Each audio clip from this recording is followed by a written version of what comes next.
Salam jumpa kembali bagi semua saudara-saudara, warga jemaat IKPA dan simpatisannya dimanapun berada. Hari ini kita kembali akan melakukan karya kita di hadapan Tuhan. Sebelum kita melakukan karya kita di hadapan Tuhan, kita mohon hikmat dan bimbingannya sehingga kita beroleh kekuatan baru. Kita berdoa. Damai sejahtera Allah yang melampaui segala akal, itulah yang memelihara hati dan pikiranmu dalam Kristus Yesus Tuhan kita. Amin. Firman Tuhan yang menjadi renungan bagi kita dalam melanjutkan karya kita hari ini tertulis dalam kitab 1 Petrus pasal 2 ayat yang pertama. Karena itu buanglah segala kejahatan dan segala tipu muslihat dan segala macam kemunafikan, kedengkian dan fitnah. Sekali lagi saya baca, karena itu buanglah segala kejahatan dan segala tipu muslihat dan segala macam kemunafikan, kedengkian dan fitnah. Demikianlah firman Tuhan. Yang berbahagia ialah mereka yang mendengar serta memelihara kebenaran firman Tuhan. Tema renungan yang akan kita dengar hari ini ialah buanglah segala. Buanglah segala. Dalam renungan hari ini kita diajak oleh penulis kitab 1 Petrus untuk memiliki hidup yang baik. Hidup yang baik tentu harus ditunjukkan dalam sikap, perilaku, dan tindakan kita sehari-hari. Apakah hidup yang baik menurut penulis Petrus? Menurut penulis kitab Petrus, hidup yang baik itu adalah kita harus mampu membuang segala. Membuang segala. Menarik.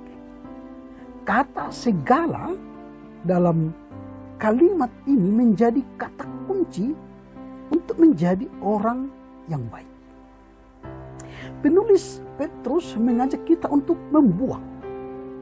Membuang apa? Segala. Segala ini dalam teks yang kita baca tadi ada 3 kali disebut. Segala kejahatan, itu yang pertama. Yang kedua, segala tipu muslihat.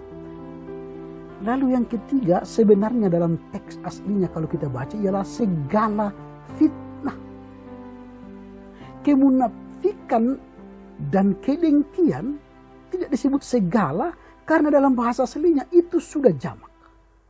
Artinya sebenarnya segala itu menunjukkan banyak. Tidak hanya satu, tapi beranak pinak. Satu kejahatan beranak pinak kejahatan. Satu muslihat tipuan beranak pinak muslihatnya. Satu fitnah beranak pinak tipu atau fitnahnya. Ini yang disebut segala.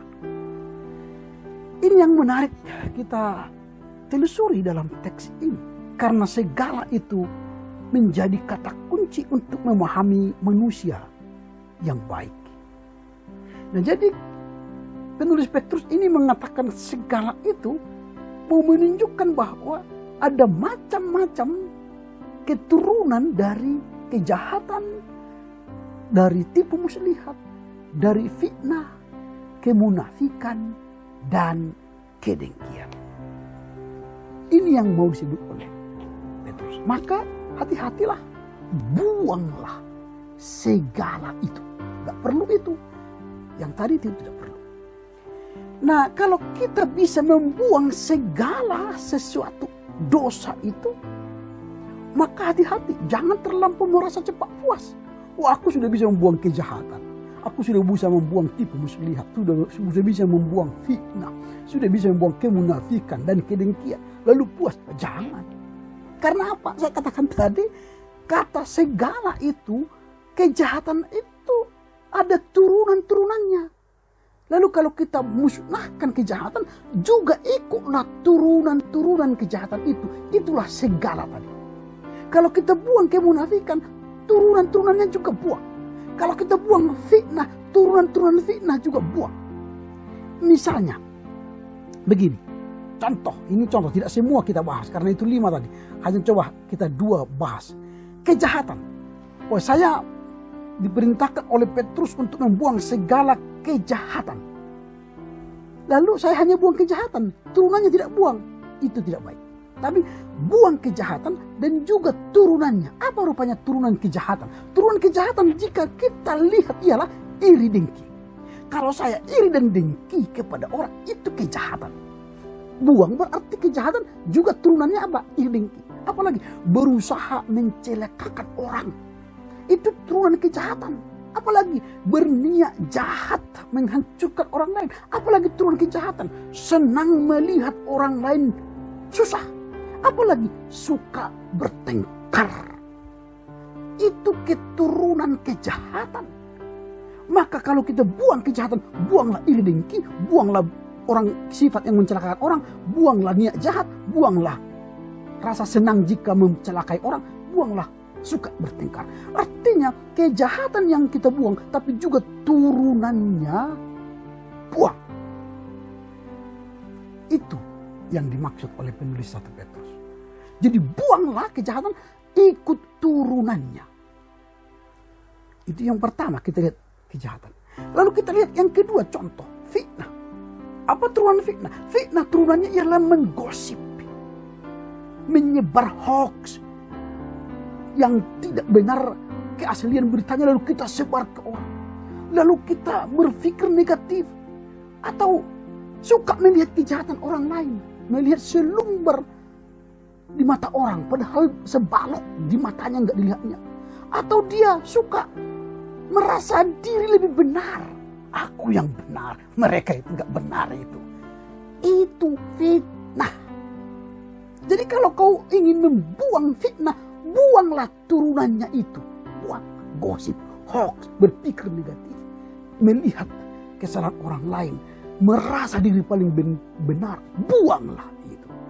Itu contoh membuang fitnah. Jadi saya katakan tadi, jangan merasa puas, aku udah buang amang fitnah dari diriku. Tapi masih pelihara gosip, masih pelihara menyebar hoax, masih pelihara melihat kesalahan orang lain, masih pelihara berpikir negatif, masih pelihara merasa diri paling benar. Wow, itu salah. Jadi harus ingat, membuang fitnah berarti buanglah segala keturunannya. Mungkin dalam hati kita timbul, mengapa kelima contoh ini yang dikatakan oleh penulis 1 Petrus? Memang ada banyak alasan, tapi saya sebut 3 saja. Karena pada saat itu ada yang mengatakan bahwa dosa-dosa ini diberikan sebagai contoh, karena dosa-dosa ini adalah dosa-dosa yang biasanya dilakukan oleh orang-orang dewasa. Tidak mungkin ini semua dilakukan oleh orang atau oleh anak-anak. Semua dosa ini dilakukan oleh orang-orang dewasa. Makanya dinasihati orang dewasa, buanglah. Yang kedua, ini dosa-dosa orang Yahudi.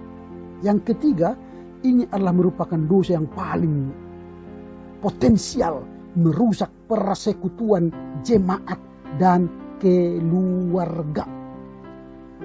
5 dosa ini atau kejahatan, fitnah, iri dengki, dan kemunafikan merupakan dosa yang potensial merusak jemaat gereja. Merusak siapa? Keluarga.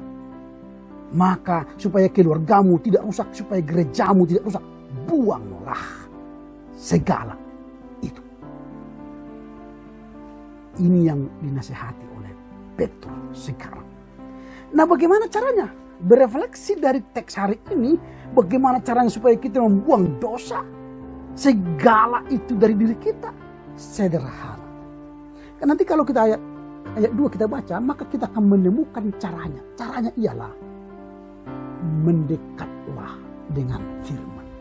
Belajarlah dengan firman.